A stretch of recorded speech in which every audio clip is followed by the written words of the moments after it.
Well, welcome back. I'm over in Central Oregon. It was a little cold last night. I woke up, it was about 32 degrees, so I used the propane heater to heat up the garage. I've got a few days off, and I'm working on a project that's been on my to-do list for quite some time, and that is to build some storage cabinets for the garage for our little place in Sisters. And I'm going to build fairly heavy-duty storage cabinets because we're going to use them to store food, emergency supplies, as well as tools and equipment that we leave over at the house. I'm using 3/4 inch plywood, birch plywood that I got at Sherway Lumber Products in Portland. Now if you live in the Northwest and are close to Portland, I'd recommend checking out Sherway. They've got a great deal. I'm using 3/4 inch sheets of birch plywood that they stock for $20 a sheet. So there are seconds, there's a few blemishes. I'm just putting that on the back side, so it really doesn't matter, and it's a great deal. In that stack, I also found some oak, cherry, and a beautiful piece of bird's eye maple 3/4 inch plywood. Now I passed up on those because I'm actually just using birch for these garage cabinets. I'm going to be doing this over an extended period of time. I'm going to line the entire garage with cabinets. I'm going to start off this weekend by building the first 2 8-foot modules. So I appreciate you guys tagging along. Now one of the inspirations for this project, and actually for me for a long time, is Gary Striegler. Now he is an author for Fine Home Building, and he's written a number of articles showing the utility of Kreg pocket screws, and that's what I'm going to be using to put these cabinets together. And I highly recommend this video. I'll put a link in the show notes below, but this is Kreg Tools Trim Carpentry by Gary Striegler, and it's a great DVD, and for me it's been very inspirational. I built a lot of projects using his methodology with great success, and that's what I'm going to be using on these storage cabinets over here in Central Oregon.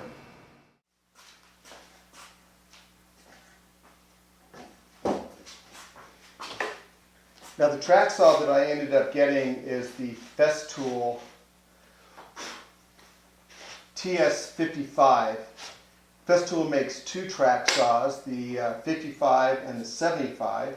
And for the type of stuff that I do, the 55 is going to be perfect. The nice thing is the tracks, you can get a huge variety of tracks, but you can also spline together 2 sections to make a longer track. And that certainly makes it easy to transport this system. I used this last night, and it just worked perfectly, just as built. And getting ready right now to cut a set of French cleats. Now what I've got set up here is a work table that is on 3 sawhorses. There's a sheet of plywood underneath as the work table, and on top you see a piece of pink insulation foam. And I'm using that as a sacrificial cutting substrate for the saw. And I have it set so it cuts 1 millimeter deeper than the total cut of 2 pieces of plywood right now. I'm going to rip out of here 2 8-inch wide sections, and then I'll cut them to 45 degree, and that's what I'm going to use for French cleats as I hang these cabinets. Alright, the French cleats are going to be 8 inches wide, and we'll start by just making a tick mark at 8 inches. Now the nice thing about this track saw is all you need to do is to line the tick mark up on the track, and it cuts it exactly to size. To make this easy, I'm just going to use masking tape. And what I do is put a piece of masking tape down. And I can get very precise cuts by using a knife, and I'll just make a small tick right at 8 inches, and then all I do is line the track up on that cut. Let me get the other one done. We'll line the track up and then cut out this section of French cleats. Now I'm not quite sure how well the camera will pick this up, but perhaps you can see the little V that I made with the shop knife. Now I put a little graphite in there to make it a little bit easier to see, which I don't normally do, but just for camera purposes. Now you might wonder why I use this green tape. It just gives me a little better contrast so I can see that knife cut when I'm lining up this saw. Now the track saw, you'll see that there's a piece of hard plastic right underneath here. That gets cut by the saw when you first set it up. So that is the exact cut line. Now the beauty of this track saw is that I can slide this track right over and I'm intersecting that V right there, and then I'm good to go. I line the other side up down at the other end and clamp the track in place and cut to width.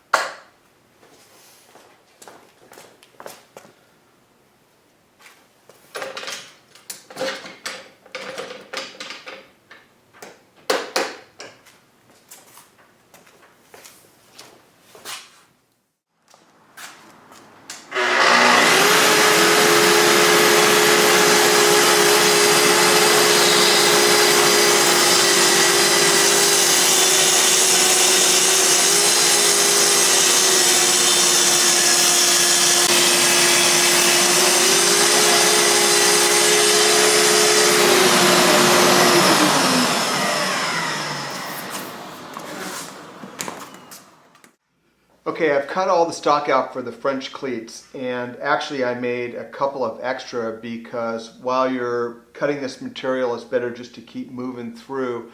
I'm going to save those French cleats for the rest of the cabinets that go around the shop. So every time I get down to an 8-inch piece, I'll just zap out a set of French cleats and also a backer board, which I'll talk about in a little bit. I'll draw a diagram so you can see how all that comes together.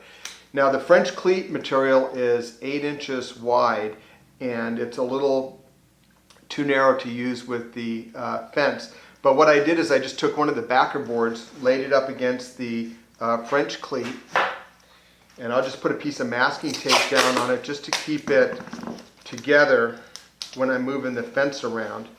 And that'll just give some extra support for the fence so I can line the cut edge up with the mark. And I basically am cutting the 8-inch piece in half at a 45-degree angle, and then I'll show you how the French cleats work.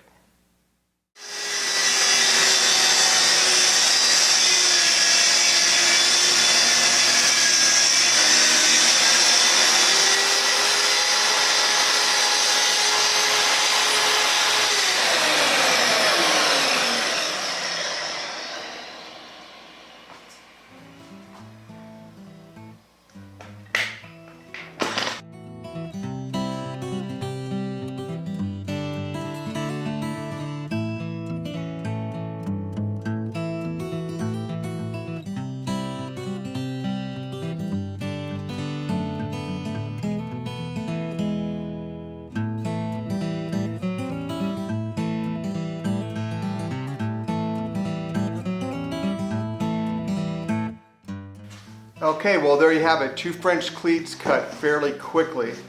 And we'll go over French cleats in a little bit, but basically you have 2 45-degree bevels, and there's going to be one piece that sits on the back of the cabinet that's angled up, and another piece that's sitting on the wall, and basically they clip and hook together. You just screw these on the back of the cabinet, lift them up and hang them. Now one thing I do is cut a nice straight edge along the plywood before I start, so I've got a nice sharp clean cut edge. And it turns out these pieces of plywood are not exactly perfect. So I use this tool right here. It is called a trim gauge, and I just set it for a 1/4 inch, and I adjust the track saw to sit about a 1/4 inch away, and then I'll just straight cut along here to get a nice clean edge. This will be important when I get ready to glue on the face frame. I'll have nice straight clean edges.